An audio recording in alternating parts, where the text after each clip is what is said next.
Hi అండి, welcome to my channel.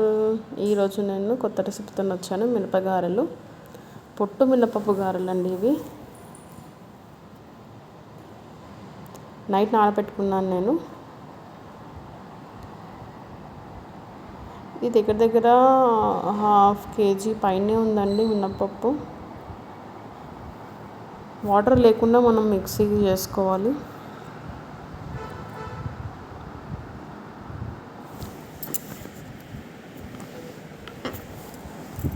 మనం wet గ్రైండర్లో అయితే బాగా మంచిగా మెత్తగా అవుతుందండి. మన గారెలు కన్సిస్టెన్సీ అనేది కొంచెం గట్టిగా వస్తుంది. ఇది మనం మిక్సీలో కాబట్టి కొంచెం మనకి ఇలానే ఈ కన్సిస్టెన్సీలో ఉంటుంది. దాంట్లో జీలకర్ర వేసాను 2 tablespoons.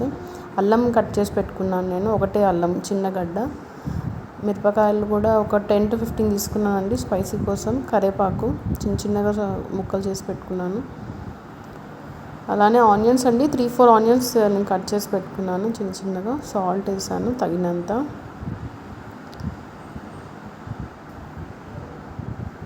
ఇలా మొత్తం మిక్స్ చేసుకోవాలండి. జీలకర్ర ఎంత ఎక్కువ వేసినా ప్రాబ్లం లేదండి, టేస్టే ఉంటుంది జీలకర్ర కూడా.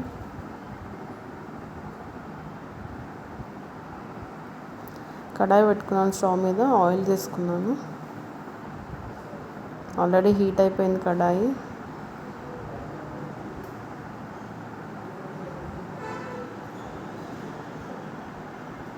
గారెలు వేసుకోవాలండి. మన ఇష్టం అండి, మనము ఎలా అయినా వేసుకోవచ్చు. ఇవి మనం హోల్ పెట్టి కూడా గారెలు వేసుకోవచ్చు, డైరెక్ట్ కూడా మనం చేసుకోవచ్చు. నేను హోల్ పెట్టే గారెలు వేసుకున్నాను.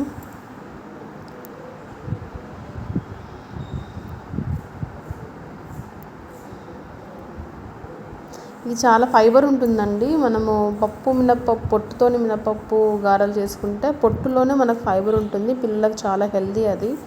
మీరు కూడా ట్రై చేయండి.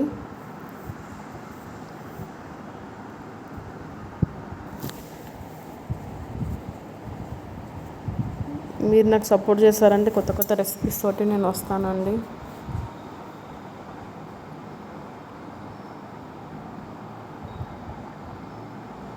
చూడండి, ఏంటంటే కలర్ ఎందుకు ఇలా మనకి డార్క్ కలర్గా కనిపిస్తున్నాయంటే పొట్టు మినపప్పు కదండి, అందుకే మనకి డార్క్ కలర్లో వస్తాయి ఇవి. మనకి నార్మల్గా మనము పొట్టు లేని మినపప్పుతో చేసినట్టు అంత బ్రైట్గా కనిపించవు. పొట్టు మినపప్పు వల్ల మనకి నల్లగానే కనిపిస్తాయి. నార్మల్గా డీప్ ఫ్రై చేసినా కూడా మనం ఎక్కువసేపు చేయకున్నా కూడా అది డార్క్గానే ఉంటుందండి.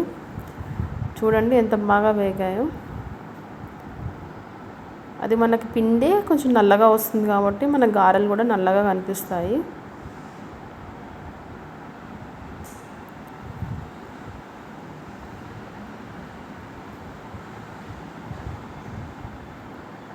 దీనికి నేను కొబ్బరి చట్నీ చేశానండి. మీకు ఒకవేళ కొబ్బరి చట్నీ కావాలంటే లింక్ నేను మీకు పెడతాను యూట్యూబ్లో, అది లింక్ మీరు చూడండి.